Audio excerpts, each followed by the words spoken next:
മണിപ്പൂർ മറക്കില്ല, മരിക്കില്ല, മതേതരത്വം എന്ന മുദ്രാവാക്യം ഉയർത്തി പാലായിൽ ഡിവൈഎഫ്ഐയുടെ നൈറ്റ് മാർച്ച്. കൊട്ടാരമറ്റം ജംഗ്ഷനിൽ നിന്നും ആരംഭിച്ച night March Jose K Mani M P ഉദ്ഘാടനം ചെയ്തു. ലാലം പാലം ജംഗ്ഷനിൽ ചേർന്ന സമ്മേളനം ജെ.സി. തോമസ് ഉദ്ഘാടനം ചെയ്തു. മണിപ്പൂരിലെ ക്രൈസ്തവർക്കെതിരെയുള്ള അതിക്രമങ്ങൾക്കെതിരെയുള്ള ശക്തമായ പ്രതിഷേധവുമായാണ് നൈറ്റ് മാർച്ച് സംഘടിപ്പിച്ചത്. ഡിവൈഎഫ്ഐ കോട്ടയം ജില്ലാ കമ്മിറ്റിയുടെ നേതൃത്വത്തിൽ പാലായിൽ നടന്ന മാർച്ചിൽ ആയിരങ്ങൾ പങ്കെടുത്തു. കൊട്ടാരമറ്റം ജംഗ്ഷനിൽ നൈറ്റ് മാർച്ചിന്റെ ഉദ്ഘാടനം Jose K Mani M P നിർവഹിച്ചു. കലാപം തുടങ്ങി ഒരു വർഷം പിന്നിടാറായ ഘട്ടത്തിലും മണിപ്പൂരിൽ സമാധാനം പുനഃസ്ഥാപിക്കാൻ കേന്ദ്ര സർക്കാരും മണിപ്പൂർ സർക്കാരും ഒന്നും ചെയ്തിട്ടില്ലെന്ന് ജോസ് കെ മാണി പറഞ്ഞു. വിഷയം പാർലമെന്റിൽ ചർച്ച ചെയ്യാൻ അനുവദിക്കാത്ത പ്രധാനമന്ത്രി നരേന്ദ്രമോദി കലാപ പ്രദേശങ്ങൾ സന്ദർശിക്കാൻ തയ്യാറായില്ലെന്നും ജോസ് കെ മാണി കുറ്റപ്പെടുത്തി.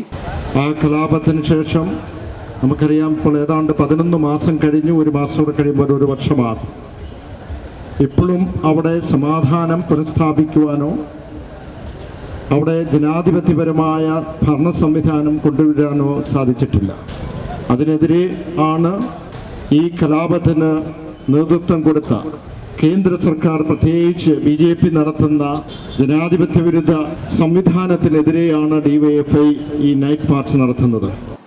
250ഓളം ആരാധനാലയങ്ങൾ തകർക്കപ്പെട്ടതായും ആരാധനാ സ്വാതന്ത്ര്യം പോലും തകർക്കുകയെന്ന ലക്ഷ്യത്തോടെ പള്ളികൾ തകർത്തതായും തോമസ് ചാഴികാടൻ MP പറഞ്ഞു.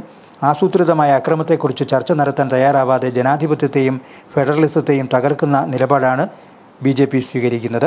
ന്യൂനപക്ഷ വിഭാഗത്തിൽപ്പെട്ട ആളുകളെ ഇല്ലാതാക്കുന്ന തരത്തിലുള്ള പ്രവർത്തനങ്ങൾ ആരംഭിച്ചിട്ട് അതിനെതിരെ നടപടി സ്വീകരിക്കുവാൻ മണിപ്പൂർ സർക്കാരോ പ്രാദേശിക സർക്കാരോ കേന്ദ്ര ഗവൺമെൻറ്റോ തയ്യാറായില്ല എന്നത് അതീവ ഗുരുതരമായ ഒരു വീഴ്ചയാണ്. ഇന്ത്യയുടെ മതേതരത്വം തകർക്കുന്ന തരത്തിൽ അവിടെ കാര്യങ്ങൾ മുമ്പോട്ട് പോയിട്ട് അതിനെതിരെ ശബ്ദമുയർത്തിയില്ല എന്ന് മാത്രമല്ല, മണിപ്പൂരിൽ ഇത്രമാത്രം വലിയ ക്രൂരമായ അക്രമം നടന്നിട്ട് ആ പ്രദേശം ഒന്ന് സന്ദർശിക്കാൻ പോലും ബഹുമാനായ ഇന്ത്യയുടെ പ്രധാനമന്ത്രി തയ്യാറായില്ല. പാർലമെന്റിൽ അദ്ദേഹത്തിൻ്റെ മറുപടി ഉണ്ടാവണം എന്നാവശ്യപ്പെട്ട് പ്രതിപക്ഷം ഒറ്റക്കെട്ടായി വലിയ ശബ്ദമുയർത്തിയിട്ടും അതിനു തയ്യാറാവാത്ത പ്രധാനമന്ത്രി ഇന്ന് ഈ രാജ്യത്തെ ജനങ്ങളെ ഒന്നായി കാണാൻ കഴിയാത്ത വിധത്തിൽ രാജ്യത്തെ വർഗീയമായി വിഭജിക്കുന്ന ഒരു സാഹചര്യമുണ്ട്.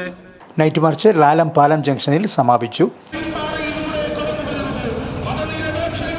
എന്ന മുദ്രാവാക്യമുയർത്തി ഇന്ത്യയിലെ പൊരുതുന്ന രാജ്യത്തെ മതനിരപേക്ഷത ഇല്ലാതാക്കാനുള്ള RSSന്റെ ശ്രമങ്ങളെ അനുവദിക്കില്ല എന്ന മുദ്രാവാക്യം ഉയർത്തി മണിപ്പൂർ മരിക്കില്ല, മതനിരപേക്ഷ മരിക്കില്ല എന്ന മുദ്രാവാക്യം ഉയർത്തിപ്പിടിച്ചുകൊണ്ട് പൊരുതുന്ന യുവജന പ്രസ്ഥാനം ഡിവൈഎഫ്ഐ സംഘടിപ്പിക്കുന്ന നൈറ്റ് മാർച്ചാണ് ഈ വഴിത്താരയിലൂടെ കടന്നു വരുന്നത്. തുടർന്ന് നടന്ന സമ്മേളനം ഡിവൈഎഫ്ഐ കേന്ദ്ര സെക്രട്ടേറിയറ്റ് അംഗം ജെ.സി. തോമസ് ഉദ്ഘാടനം ചെയ്തു. CPIM സംസ്ഥാന കമ്മിറ്റി അംഗം അഡ്വക്കേറ്റ് K. അനിൽകുമാർ, CPIM ജില്ലാ സെക്രട്ടേറിയറ്റ് അംഗം ലാലിച്ചൻ ജോർജ്, ഡിവൈഎഫ്ഐ ജില്ലാ പ്രസിഡന്റ് അഡ്വക്കേറ്റ് B. മഹേഷ് ചന്ദ്രൻ, സെക്രട്ടറി B. സുരേഷ് കുമാർ, സംസ്ഥാന കമ്മിറ്റി അംഗങ്ങളായ സതീഷ് വർക്കി, അർച്ചന സദാശിവൻ, പാലാ ബ്ലോക്ക് ഭാരവാഹികളായ TR രഞ്ജിത്ത്, NR വിഷ്ണു എന്നിവർ നൈറ്റ് മാർച്ച് നയിച്ചു. Star vision news, Pala.